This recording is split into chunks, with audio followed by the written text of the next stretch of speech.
Big boss ഹൗസിൽ നിന്നും Gabri evicted ആയതിനു ശേഷം ഏഷ്യാനെറ്റിലൂടെ പറഞ്ഞ വാക്കുകളാണ് ഇത്. എനിക്ക് 100 ദിവസം അവിടെ നിന്ന് കളിക്കണം എന്നായിരുന്നു ആഗ്രഹം. ഗെയിം എന്നല്ല, എല്ലാറ്റിനോടും ഒരു വൈബ് എൻജോയ് ചെയ്യാൻ പറ്റണം.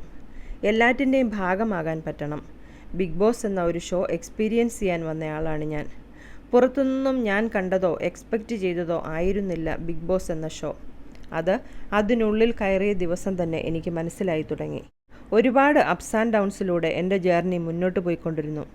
സങ്കടങ്ങളും ദേഷ്യവും ബ്രേക്ക് ഡൗണുകളും ഇഷ്ടവും സ്നേഹവും അങ്ങനെ എല്ലാ എലമെൻറ്റുകളുമുള്ള ഒരു ജേർണിയായിരുന്നു എൻ്റേത് എന്ന് ഞാൻ വിശ്വസിക്കുന്നു. ഞാൻ ലാസ്റ്റ് എല്ലാവരുടെയും പേര് പറഞ്ഞപ്പോൾ ജാസ്മിൻ്റെ പേര് മാത്രം പറഞ്ഞില്ല.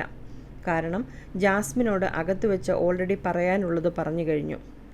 എല്ലാവരുടെയും മുമ്പിൽ വെച്ച് അവളുടെ പേര് പറഞ്ഞാൽ അത് അവൾക്ക് കൂടുതൽ അഫക്റ്റ് ആകും എന്ന് എനിക്ക് തോന്നി. അപ്പോൾ ആ സമയത്ത് ആ പേര് പറയാൻ തോന്നിയില്ല.